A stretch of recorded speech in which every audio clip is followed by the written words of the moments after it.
If you want to understand why your bloating keeps coming back, why you wake up tired no matter how long you sleep, and why your skin has that dullness that no cream seems to touch, stop looking in your medicine cabinet. Stop looking at your stress levels. Start looking at 4 foods sitting in your kitchen right now that are quietly feeding something inside you that should not be there. Hello, my people, come sit with me for a minute. What I am about to share with you could change the way your body feels every single morning. It could change the way a grandchild of yours feels too, because this is not something you outgrow. This is something that grows with you quietly for years. And most doctors will not bring it up in a 10-minute appointment.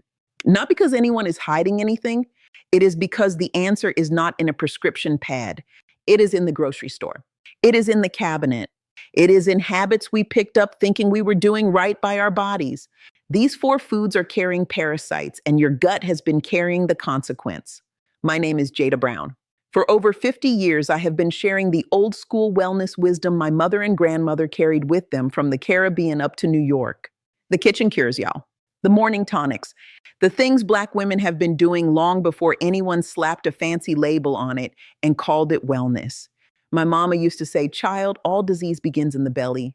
Feed that belly wrong and the rest of you pays for it." She didn't need a lab coat to know that.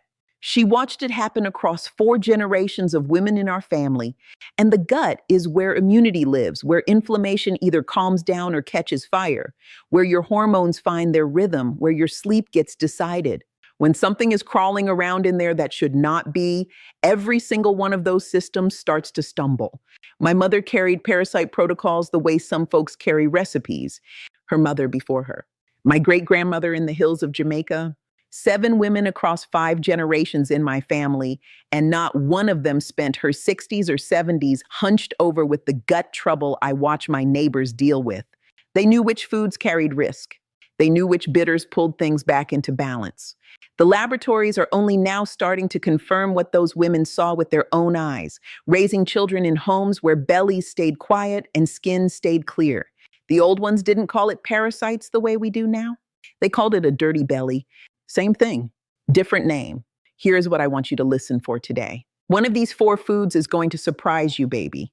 Most folks, 9 out of 10, get this particular one wrong because it has been marketed to them as healthy for 40 years. And the order matters. Each food builds on the last, and the 4th one is the one I want you sitting with the longest. So stay with me through to the end. Before we go further, I want to hear from you. Drop a comment below and tell me your age, and tell me which of these 4 foods is already sitting in your kitchen right now. I read every single comment on this channel, my people. Your answers shape what I make next. If you tell me something keeps coming up, I build a whole video around it. In this video, I am going to walk you through the 4 foods that are quietly carrying the kind of organisms your gut cannot defend against the way it used to. I am going to show you the one your grandchildren are probably eating 3 times a week. The one that comes in a package with a picture of a farm on it. The one that used to be safe 40 years ago and is not anymore. And the master food, the one I would pull from my kitchen before any of the others. The one that has fooled more well-meaning, health-conscious folks than any other. Quick favor before we get into it. If this channel has earned a spot with you, hit that subscribe button. Takes you 2 seconds. I hear from folks all the time who thought they were subscribed and weren't, and they missed weeks of videos. We are trying to reach more grandmothers and grandfathers with the old ways that actually work, and subscribing is how you help us do that. Now let us talk about what is really happening inside you when you eat these foods. The 4 foods I am about to name are not dangerous because someone sprayed them with something last Tuesday. They are dangerous because of how our food system has shifted over the last 50 years. When I was coming up, the fish we ate was caught that morning. The pork was from a neighbor. The greens came from the backyard. Today, food travels. Food sits. Food gets processed in ways our grandmothers would not recognize. And parasites, which have always existed, now have easier roads into our bodies than they ever had before. Here is the aging angle, and this is the part you need to hear. After 60, your stomach acid naturally drops by as much as 40%. Stomach acid is your first line of defense, baby. It is the gatekeeper that kills off what tries to ride in on your food. When that gate weakens, things get through that would have been stopped when you were 30. Your gut lining thins. Your immune response in the gut slows down. This is why parasites that a younger body shrugs off can settle in and make a home in an older body. My grandmother watched this pattern in her own mother. She used to say, the older the body, the cleaner the food has to be. She knew it without a single study. Researchers at a major gastroenterology center spent years studying older adults with unexplained gut complaints and found that a significant portion had low-grade parasitic presence that standard testing had missed entirely. My grandmother would have just nodded. She had been watching this for decades. Food number one that you need to stop eating, or at the very least change how you are eating it: undercooked or raw fish. And I am not just talking about sushi, though yes, if you are over 60, you need to be careful with sushi. I'm talking about smoked salmon that was not fully cured. I am talking about those trendy poke bowls that have popped up everywhere. I am talking about ceviche if it was not prepared properly. Fish carries a specific kind of parasite called anisakis, and the commercial fishing industry has known about it for decades. Younger folks with stronger stomach acid can often neutralize small exposures. Older folks cannot count on that. The fix is simple. If you love fish, and you should because fish is good for your brain and your heart, cook it through. Bake it, grill it, pan-sear it until it flakes cleanly. If you want sushi once in a while, make sure the restaurant freezes its fish at the temperatures the FDA requires, which kills the parasite. Let me tell you about a neighbor of mine. Dorothy, 71 years old, retired school principal from Savannah, Georgia, came to me about a year ago with bloating that would not quit, fatigue she could not shake, and this strange low-grade nausea that kept showing up in the afternoons. Her doctor had run the standard tests. Everything came back normal. What was overlooked was her weekly habit of smoked salmon on a bagel every Sunday for the last 8 years. We gently adjusted her diet, brought in some traditional bitters my grandmother used to make with wormwood and black walnut hull, and had her cook her fish through for 3 months. By week 12, her bloating had reduced by roughly 70%. Her afternoon nausea was gone. She told me, "Jada, I feel like I got my Sundays back. I haven't felt this clear in 10 years. Food number 2, pork that has not been cooked all the way through. Now, baby, I know pork is part of our heritage. My people have been cooking pork for generations. But the pork you are buying at a modern grocery store is not the pork my grandmother bought from the farmer down the road. Modern commercial pork, especially undercooked, carries a risk of trichinella that is real. Pink in the middle pork chops, bacon that still has that soft texture, pork shoulders that were pulled before they hit the right internal temperature. The old recipes called for pork to be cooked long and slow for a reason. Our grandmothers were not being dramatic. They were being wise. The fix here is not to stop eating pork. The fix is to cook it through properly. A meat thermometer is your friend. Internal temperature of 145 degrees for whole cuts and 160 degrees for ground pork. And if you can find a local farmer whose pork is pasture raised, the quality is worlds different from what sits in the big supermarket cases. Food number 3, and this is where I need y'all to pay attention because this is the one that hides. Raw and undercooked greens from the big grocery store. Not from your garden, baby. Not the greens my grandmother grew behind the house in a clean patch of dirt. I am talking about pre-washed, bagged salad mixes. Those greens are grown on massive commercial farms, often fertilized with manure, picked by machines, piled into trucks, washed in a communal water system with hundreds of other heads of lettuce, and bagged. The pre-washed label does not mean parasite-free. It means they ran water over them.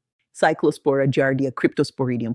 These are the unwanted guests that show up on contaminated produce, and recalls happen every single year that never make the evening news.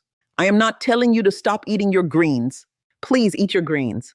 I am telling you to be smarter about it. Wash your greens at home in a bowl of cool water with a splash of white vinegar for 10 minutes, even the ones labeled pre-washed. Rinse them again in clean water. And whenever you can, cook them down.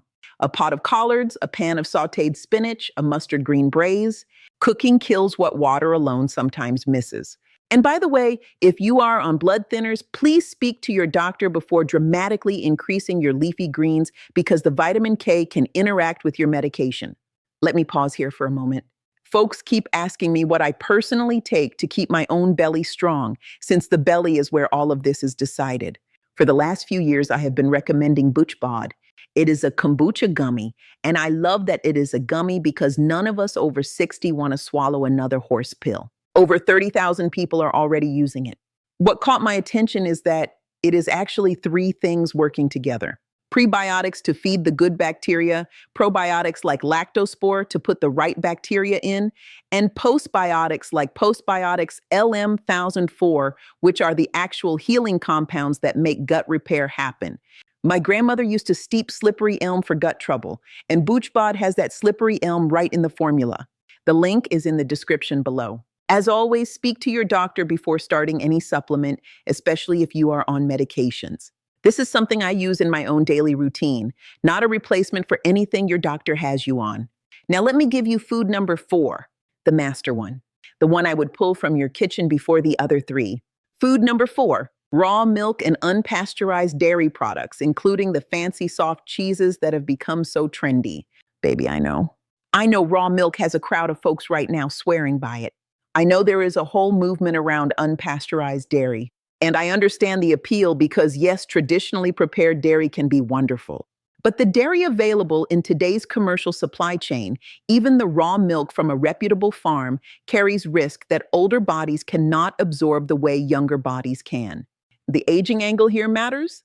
Your gut lining after 60 is more permeable than it was when you were 30. Toxoplasma, listeria, and various parasitic organisms that raw dairy can carry will find openings in an older gut that they would not find in a younger one. My grandmother drank raw milk from her own cow when she was a child in Jamaica, and she lived to 94. But that cow was one cow. She knew that cow. She milked that cow herself. The cheese counter at a boutique grocery store in New York is not that cow. The raw milk being shipped across state lines is not that cow. Researchers at a public health institute tracked older adults who consumed unpasteurized dairy products regularly over a 5-year period and found a meaningful increase in gastrointestinal infections compared to those who stuck with pasteurized. The old ones would have just shaken their heads and said, "You do not know what that cow has been eating or where it has been walking." They knew without needing the study. The fix is not to give up dairy. The fix is to respect the difference between the dairy your great-grandmother had access to and the dairy you have access to. Pasteurized, cultured dairy, like proper Greek yogurt and kefir, will give you the probiotic benefit without the parasitic risk. If you love a soft cheese, buy it from a reputable source that follows pasteurization standards. And consider fermenting your own vegetables at home. A jar of homemade sauerkraut gives you more probiotics than most dairy and none of the risk. Let me tell you about Harold, a 74-year-old retired carpenter from Cedar Rapids, Iowa. Harold came to me last spring dealing with skin issues that his dermatologist could not figure out. Chronic low-grade itching, strange rashes that would come and go, dark circles under his eyes that had deepened over 2 years. What was overlooked was Harold's weekly routine of picking up a specialty raw milk cheese from a farmer's market and eating it throughout the week. We moved him off the raw cheese, brought in a 12-week traditional protocol with gut-supportive foods and bitters, and his skin started clearing by week 8. By week 16, Harold told me, "Jada, I look in the mirror and I recognize myself again. I had forgotten what my face looked like without all that going on." Now, after 50 years of watching what actually works in real kitchens with real grandparents, let me give you some pro tips these foods won't come with a warning label for.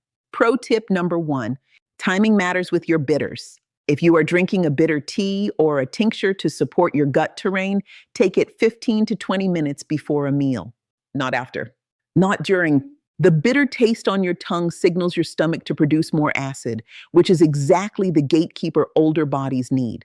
My grandmother always kept a small bottle of dandelion and gentian bitters by the stove and took a dropper before sitting down to eat. Pro tip number 2, consistency beats intensity every time. A 3-day parasite cleanse will not do what 3 months of steady, gentle terrain support will do. My mama used to say, "Child, you did not get this way overnight, and you're not fixing it overnight." Small daily habits win. Pro tip number 3, ginger and garlic are your kitchen warriors.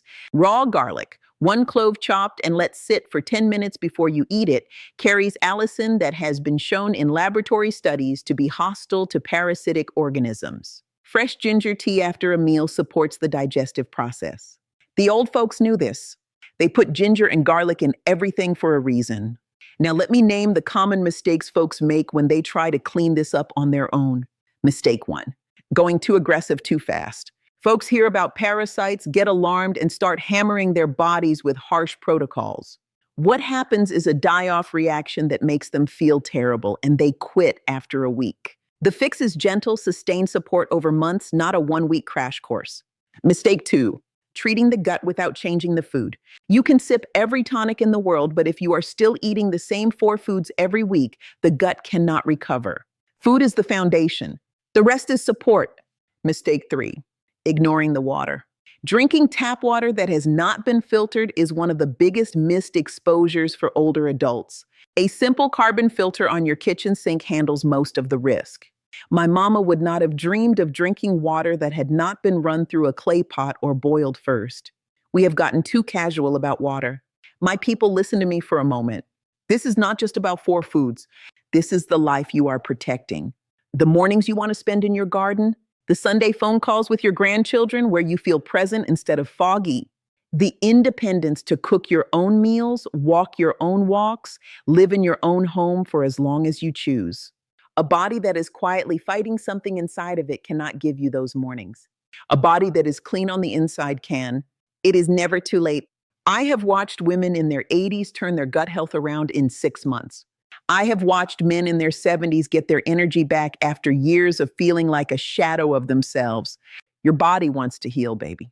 It is waiting for you to stop feeding what should not be there. You are the driver of this body, and you have been all along. Let me lock this in for you. Food number 1, undercooked fish, cook it through. Food number 2, undercooked pork, use a thermometer. Food number 3, pre-washed bagged greens from big grocery stores, wash them again at home and cook them down when you can. Food number 4, raw and unpasteurized dairy. Respect the difference between your great-grandmother's cow and a modern supply chain.